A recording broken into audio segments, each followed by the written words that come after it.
잠들진 못해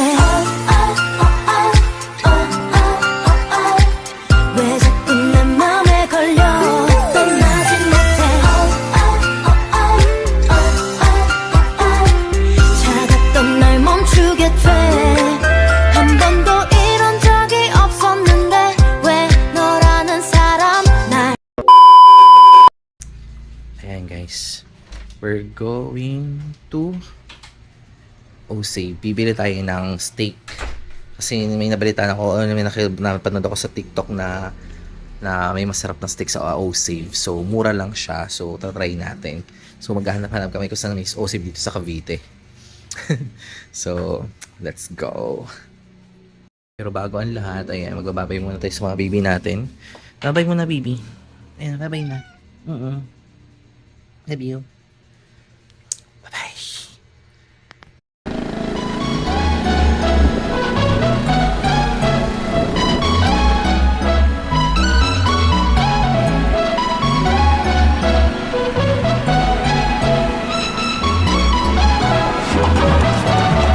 Tayo. Say. Sana meron.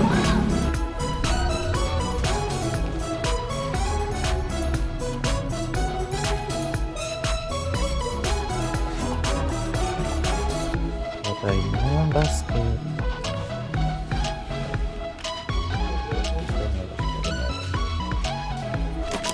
Guys, walang wagyu lang ang meron. Wagyu lang.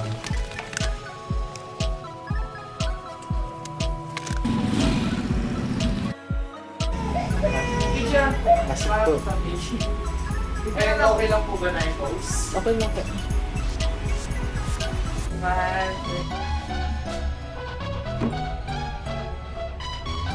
Thank you. Thank you po. Dito kami guys sa kabili ng steak. Guys, ang mura lang steak nila. Naka-promotion lang ngayon guys. Nakabalik na tayo dito sa house. So, hindi tayo nakabili sa Osave ng steak. So, bumili kami. Minadaanan kami dyan sa may lalapit dito sa amin na ito siya guys. Steak din siya. 1 kilo siya. Ang presyo nito guys, 850. Apat na peraso na siya. Tapos, sobrang laki na rin niya guys. Sobrang laki. So, ito yung magiging dinner namin today. So, ayan. Tapos, bumili ito, 850 to guys. 850 siya. 1 kilo na siya. So, bale, kung apat na peraso. Kasi, di ba 250 ang ano niyan, ang bawat isang ganto siya guys. 250 siya. So, parang dinivide ko siya sa 4. So, parang napakamura lang siya. Parang 220 o, ay di, 212 guys ang isang piraso nito, diba? Tapos, bumili na rin ako doon ng ng steak sauce. Ayan. Bumili na ako ng steak sauce. 190 naman siya. Kasi hindi ako marunong kasi gumawa ng steak sauce eh. So, ito na lang guys yung i-sauce natin. So, ito try din natin to guys kung masarap siya. Kasi, ako kahit wala namang sauce yung steak, basta may salt and pepper siya, go na sa akin yun. And so, may nangungulit naman na baby. Kung magluluto ako guys, samahan niyo ako magluto and mag-prepare ng dinner namin.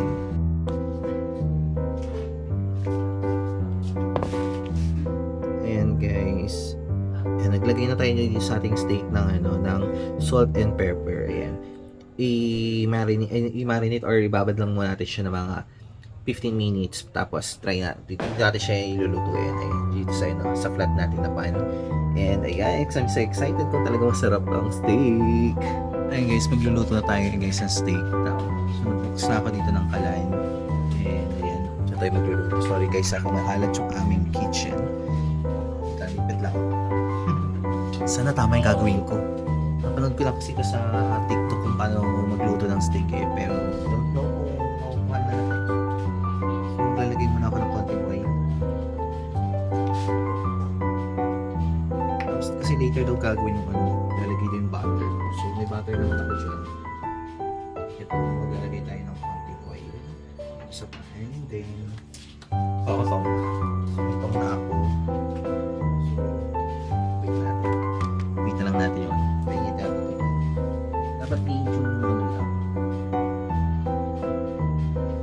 siya na masunog yung steak.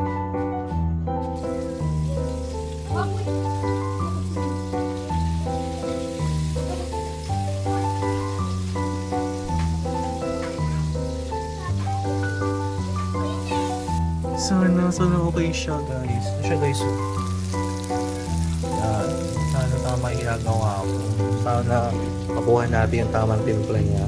Or else yung luto niya sana well done. Or hindi siya well done. Parang medium rare lang, ganun. Parang sa mga steakhouse. Balikan ko kayo guys pagluto na. Yan guys, tapos na ako magluto. Ito na yung ating finish product. Finish Ayan siya guys. Wow. Nakuha natin guys, malambot-lambot na tender and juicy yung kanyang lasa. And guys, binili ko yan sa Metro Manila. Ayan. Mayroon siyang FB page. Yan, ipa-flash natin yan sa screen. Baka may bet yung tayo. Dito yan sa Imus guys, sa Imus. So, ayan. So, i-click nyo lang yan guys. At kung gusto nyo umorder, meron silang pwedeng kontakin para sa mga gusto nag-craves din sa mga steak. Ayan. Marami rin sila pwedeng pagpilian to. Kaya na-fail tayo dun sa sa O-Save na steak. So, yan. Minahanap tayo na isa pang murang steak na pwede natin magbilihan. Ayan. So, ipa-flash ko yan sa screen. And, ayan. Kakain muna kami guys. At sobrang sarap guys. Bye-bye!